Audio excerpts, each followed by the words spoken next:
From preschools to primary schools to health centers, ongoing projects indicate the Federation is becoming more receptive to water conservation. Following the installations of several water tanks by the CARICOM Climate Change Centre, CCCCC, and funded by the European Union, representatives from the 5 Cs visited the areas where the water tanks have been mounted.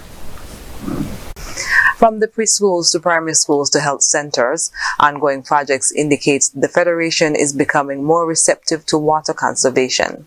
Following the installations of several water tanks by the CARICOM Climate Change Centre and funded by the European Union, representatives from the CARICOM Climate Change Centre visited the areas where water tanks have been mounted as part of a 2-day climate change reporting workshop for journalists that began on Wednesday.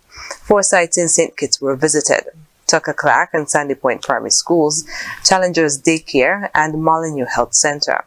Devon Harris, principal of the Tucker Clark Primary School, spoke of the impact the initiative has had on the students, as it is the largest primary school.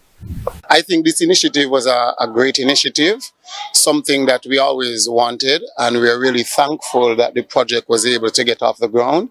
And it has benefited us greatly, because in the past we would have lost water supply a few times, and with this system now in place, we are still able to function as a school with it being here. And it puts what we have here to good use, and we're really thankful for the initiative.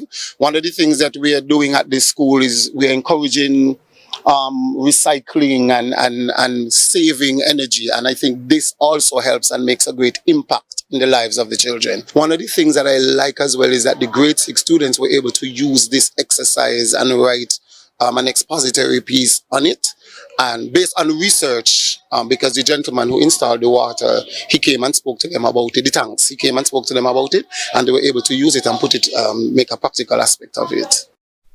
Meanwhile, Erwin Lawrence, deputy principal at the Sandy Point High School, spoke of the realities of the school.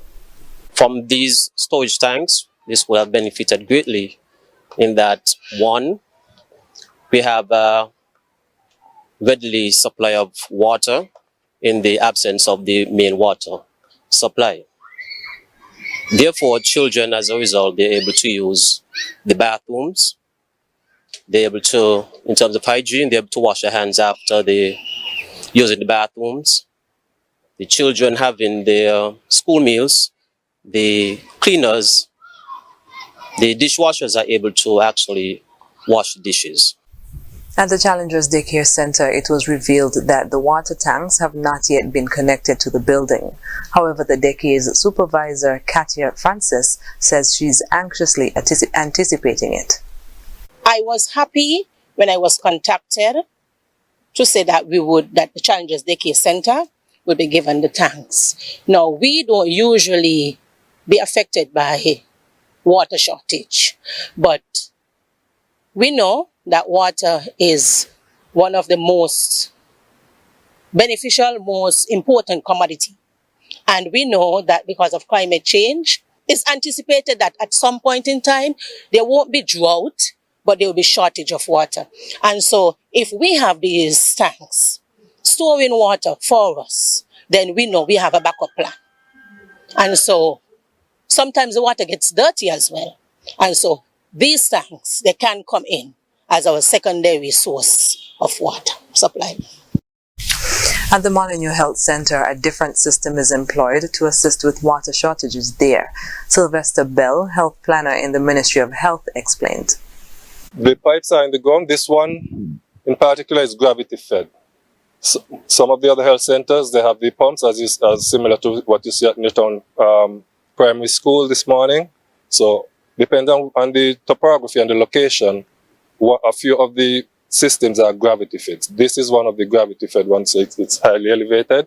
The lines have been connected to the building already, and they went under the ground into the building.